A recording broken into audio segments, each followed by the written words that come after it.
ये 75वां गणतंत्र दिवस, इसके बाद संसद का नया भवन, सेंगोल की अगुवाई,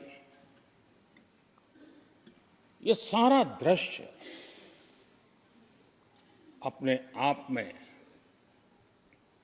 बहुत ही प्रभावी था। मैं जब वहां से पूरे कार्यक्रम को मैं भागीदारी कर रहा था, यहाँ से तो उतना हमें भव्यता नजर नहीं आती है, लेकिन वहाँ से मैंने देखा कि वाकई नए सदन में इस गरिमापूर्ण उपस्थिति में राष्ट्रपति, उपराष्ट्रपति जी और आप, हम सब के मन को प्रभावित करने वाला वो दृश्य हमेशा हमेशा याद है।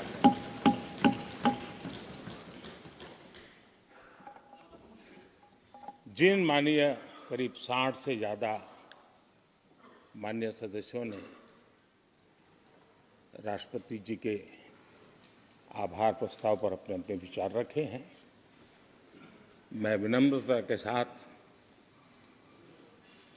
अपने अपने विचार व्यक्त करने वाले सभी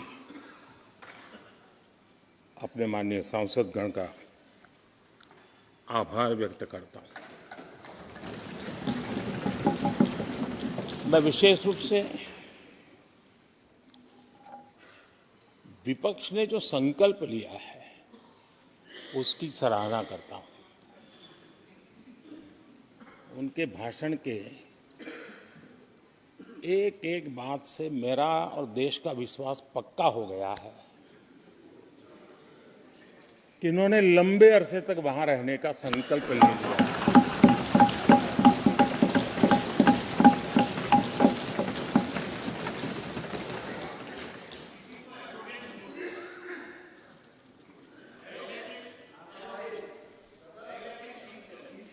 आप कई दशक तक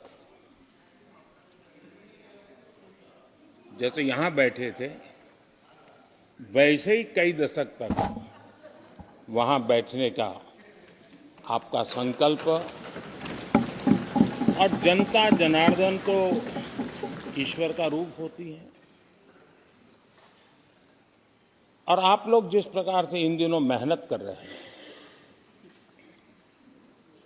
मैं पक्का मानता हूं कि ईश्वर रूपी जनता जनार्दन आपको जरूर आशीर्वाद देगी,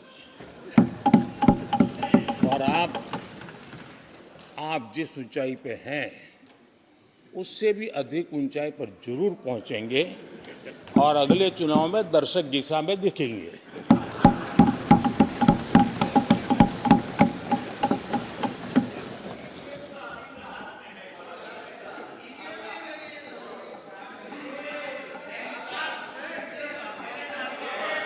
अधीर रंजन जी, इस बार आपने आपका कॉन्ट्रैक्ट उनको दे दिया है क्या?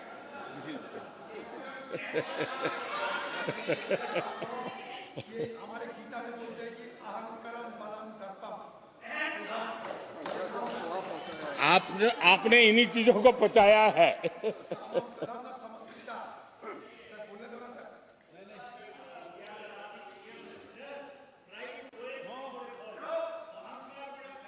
आदरणीय अध्यक्ष महोदय,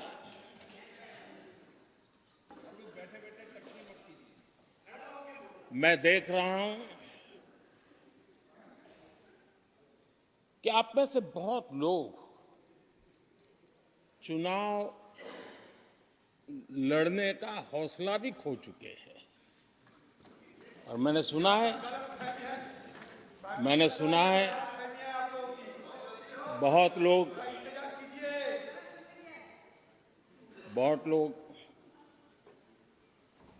पिछली बार भी सीट बदली, इस बार भी कुछ सीट बदलने के फिराक में हैं,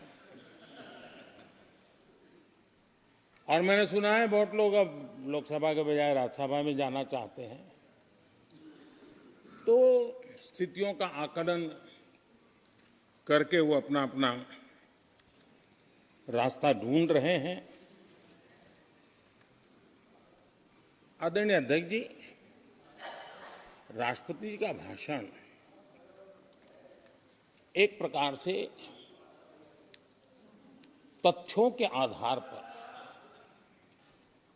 हकीकतों के आधार पर एक बहुत बड़ा दस्तावेज है जो देश के सामने राष्ट्रपति जी ने प्रस्तुत किया। और इस पूरे दस्तावेज को आप देखेंगे तो उन हकीकतों को समेटने का प्रयास किया है जिससे देश की स्पीड से प्रगति कर रहा है,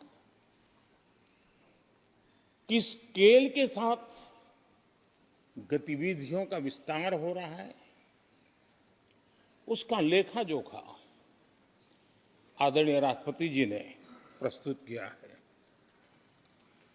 आदरणीय राष्ट्रपति जी ने भारत के उज्जवल भविष्य को ध्यान में रखते हुए 4 मजबूत स्तंभों पर हम सबका ध्यान केंद्रित किया है और उनका सही आकलन है कि देश के 4 स्तंभ जितने ज्यादा मजबूत होंगे, जितने ज्यादा विकसित होंगे, जितने ज्यादा समृद्ध होंगे, हमारा देश उतना ही समृद्ध होगा, उतना ही तेजी से समृद्ध होगा। और उन्होंने इन 4 स्तंभों का उल्लेख करते हुए देश की नारी शक्ति, देश की युवा शक्ति, देश के हमारे गरीब भाई बहन और देश के हमारे किसान, हमारे मछुआरे, हमारे पशुपालक, उनकी चर्चा की है। इनके सशक्तिकरण के माध्यम से राष्ट्र के विकसित भारत के लक्ष्य को प्राप्त करने की जो राह है, उसका स्पष्ट दिशा निर्देश आदरणीय राष्ट्रपति जी ने कहा है। अच्छा हो सकता है आपके यहाँ फिशरमैन माइनॉरिटी के न हो सकता है आपके यहाँ पशुपालक माइनॉरिटी के न हो सकता है किसान आपके यहाँ माइनॉरिटी के न हो सकता है महिलाएं आपके यहाँ माइनॉरिटी में न हो सकता है कि आपके यहाँ युवा में माइनॉरिटी। क्या हो गया है दादा? क्या देश के युवा जी की बात होती है? समाज के सब वर्ग नहीं होते हैं क्या? देश की नारी की बात होती है? देश की सभी नारी नहीं होती है? कब तक टुकड़ों में सोचते रहोगे? कब तक समाज को बांटते रहोगे? सब सीमा करो। बहुत तोड़ा देश को।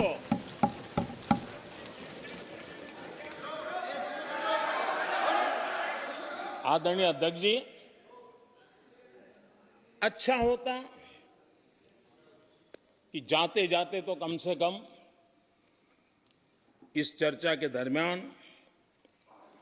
कुछ सकारात्मक बातें होती, कुछ सकारात्मक सुझाव आते,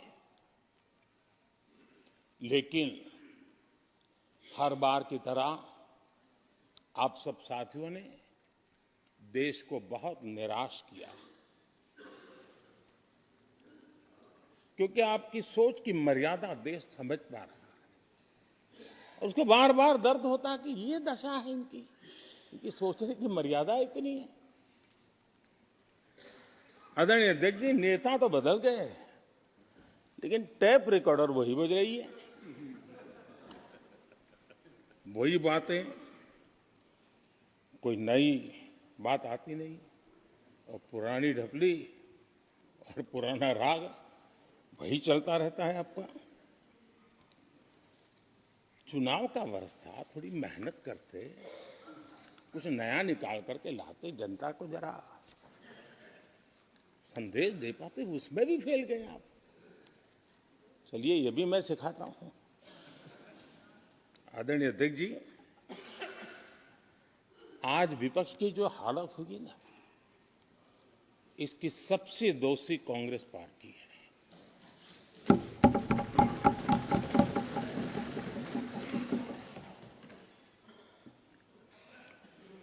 कांग्रेस को एक अच्छा विपक्ष बनने का बहुत बड़ा अवसर मिला। और 10 साल कम नहीं होते, लेकिन 10 साल में उस दायित्व को निभाने में भी वे पूरी तरह विफल गए। और जब खुद विफल हो गए तो विपक्ष में और भी होनहार लोग हैं, उनको भी उभरने नहीं दिया, क्योंकि फिर मामला और गड़बड़ हो जाए। इसलिए हर बार यही करते रहे कि और भी विपक्षी जो तेजस्वी लोग हैं उनको दबा दिया जाए। हाउस में कई यंग हमारे माननीय सांसदगण हैं, उत्साह भी उमंग भी है, लेकिन अगर वो बोलें, उनकी छवि उभर जाए तो शायद किसी की छवि बहुत दब जाए। उस चिंता में इस यंग जनरेशन को मौका न मिले, हाउस को ही चलने नहीं दिए गए। यानी एक प्रकार से इतना बड़ा नुकसान कर दिया है, खुद का भी, विपक्ष का भी, संसद का भी और देश का भी। और इसलिए और मैं हमेशा चाहता हूं कि देश को एक स्वस्थ अच्छे विपक्ष की बहुत जरूरत है।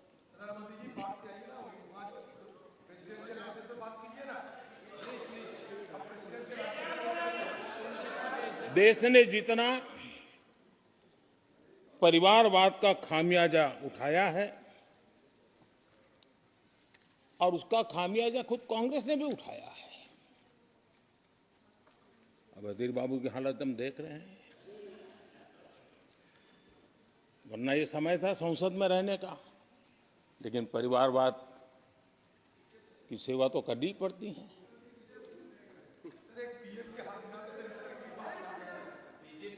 आदरणीय अध्यक्ष जी, अब हालत देखिए, हमारे खरगे जी इस सदन से उस सदन शिफ्ट हो गए,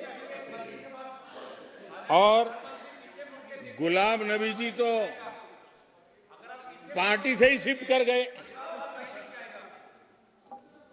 ये सब परिवारवाद के भेंट चढ़ गए। एक ही प्रोडक्ट बार बार लॉन्च करने के चक्कर में कांग्रेस की दुकान ताला लगने की नौबत आ गई है। और ये दुकान हम नहीं कह रहे, आप लोग कह रहे हैं। आप लोग कहते हैं दुकान खोलिए, सब जगह पे बोलते हैं, दुकान को ताला लगने की बात आई।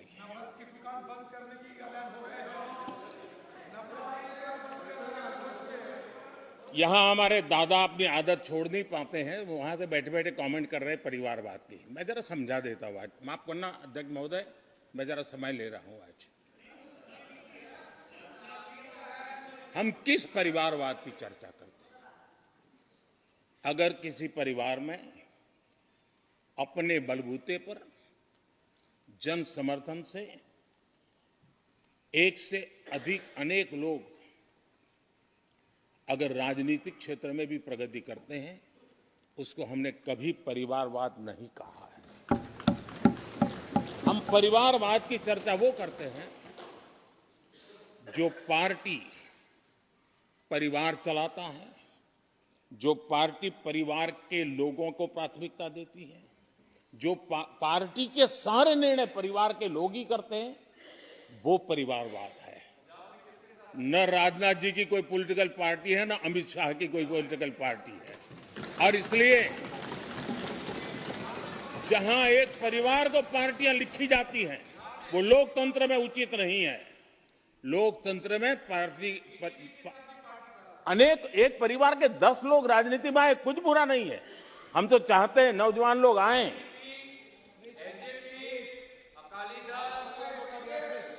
हम भी चाहते हैं ये इसकी चर्चा करिए। हमारे साथ, आपके साथ मेरा विषय नहीं है। देश के लोकतंत्र के लिए परिवारवादी राजनीति, पारिवारिक पार्टियों की राजनीति, ये हम सबकी चिंता का विषय होना चाहिए। और इसलिए मैं किसी परिवार के 2 लोग अगर प्रगति करते हैं, उसको तो मैं स्वागत करूंगा। 10 लोग प्रगति करें, मैं स्वागत करूंगा।